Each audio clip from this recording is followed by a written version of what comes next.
ചില സ്നേഹബന്ധങ്ങൾ സത്യമാണോ എന്നറിയാൻ നമുക്ക് ചില പരീക്ഷണങ്ങൾ നടത്തി നോക്കാം. അത് കൗമാരക്കാരുടെ ഇടയിലും മുതിർന്ന ആളുകളുടെ ഇടയിലും നമുക്ക് ഈ മെത്തേഡുകൾ പരീക്ഷിക്കാവുന്നതാണ്. ചില ടിപ്സുകളാട്ടോ ഞാൻ പറയുന്നത്. ഇന്ന് ഞാൻ വീടിന് പുറത്ത് വെച്ചാണ് വീഡിയോ ചെയ്യുന്നത്. അപ്പോൾ പല ശബ്ദങ്ങളുണ്ട്.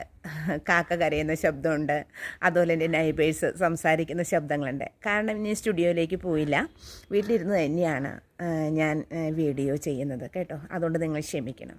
അപ്പോൾ കൗമാരക്കാരുടെ ഇടയിലായാലും മുതിർന്ന ആളുകളുടെ ഇടയിലായാലും പ്രണയബന്ധം സത്യമാണോ എന്ന് നമ്മൾ പരീക്ഷിക്കണമെങ്കിൽ ഒന്നാമത്തെ ടിപ്സ് എന്ന് പറയുന്നത്, നിങ്ങൾ അയാളുമായിട്ടുള്ള കോണ്ടാക്റ്റ് ഒരു മാസത്തേക്കോ കുറച്ച് നാളത്തേക്കോ നിർത്തിവെച്ച് നോക്കുക.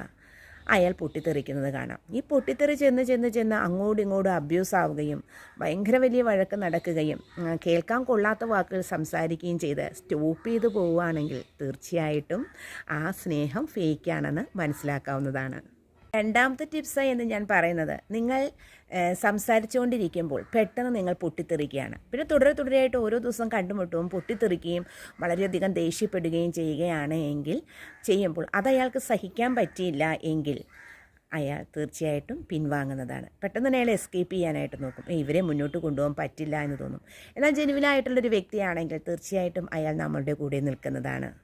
മൂന്നാമത്തെ ടിപ്സ് എന്ന് ഞാൻ പറയുന്നത് അച്ചീവ്മെൻ്റ് ആണ്. അതായത് നിങ്ങൾ രണ്ടുപേർ തമ്മിൽ സ്നേഹിക്കുമ്പോൾ ഒരാൾക്ക് കൂടുതൽ അച്ചീവ്മെൻ്റ് ഉണ്ടാവുകയും പല നേട്ടങ്ങൾ ഉണ്ടാവുകയും ചെയ്യുകയാണ് എങ്കിൽ അത് നമ്മൾ സ്നേഹിക്കുന്ന വ്യക്തിക്ക് അരോചകമായി തോന്നുകയും കോംപ്ലക്സ് ഉണ്ടാവുകയും അയാൾ പെട്ടെന്ന് നമ്മളിൽ നിന്ന് കുറേശ്ശെയായിട്ട് പിൻവാങ്ങുകയും ചെയ്യുകയാണ് എങ്കിൽ അതൊരു നല്ല സ്നേഹബന്ധമായിട്ട് തോന്നുന്നില്ല. കാരണം നമ്മുടെ അച്ചീവ്മെൻറ്റിൽ ഉണ്ടായാലും നമുക്ക് താഴ്ച ഉണ്ടായാലും നമ്മളുടെ കൂടെ സ്നേഹത്തോടു കൂടി നിൽക്കുന്ന സ്നേഹമാണ് ജെനുവിൻ എന്നുള്ളത്. കോംപ്ലക്സോടു കൂടിയ സ്നേഹം മുന്നോട്ട് പോകും തോറും മോശമാകാനാണ് സാധ്യത.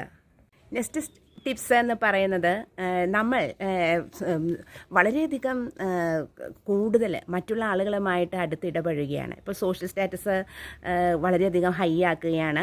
വാട്സാപ്പിലുള്ള സ്റ്റാറ്റസുകളെല്ലാം നമ്മൾ ഫ്രണ്ട്സിനോടൊപ്പം നിന്നിടുന്ന ഫോട്ടോസുകൾ അപ്ലോഡ് ചെയ്യുകയാണ്. അതോടൊപ്പം ഫ്രണ്ട്സിനോടൊപ്പം കറങ്ങാൻ പോവുകയാണ്. ഇങ്ങനെയൊക്കെ ചെയ്യുമ്പോൾ നമ്മൾ സ്നേഹിക്കുന്ന വ്യക്തിക്ക് അത് ഒട്ടും തന്നെ ഇഷ്ടമല്ലാത്ത രീതിയിൽ അയാൾ പെരുമാറുകയാണ്. നമ്മൾ സംശയത്തോടു കൂടി വീക്ഷിക്കുകയാണ് എങ്കിൽ തീർച്ചയായും അയാളുമായിട്ട് ഇടപഴകാൻ വളരെ ബുദ്ധിമുട്ടാണ് എന്നുള്ള കാര്യം നമുക്ക് മനസ്സിലാക്കാവുന്നതാണ്.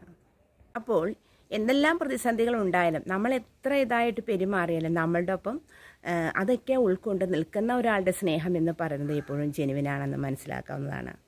ഇങ്ങനെ യാതൊരു പരീക്ഷണങ്ങളും നടത്താത്ത സ്നേഹബന്ധത്തിൽ മുഴുകി കരിയർ തന്നെ നശിപ്പിക്കുന്ന ആളുകളുണ്ട് കൗമാരക്കാരുടെ ഇടയിൽ. പക്ഷെ അവരെല്ലാവരും ശ്രദ്ധിക്കേണ്ടതാണ് എന്നുള്ളതാണ്.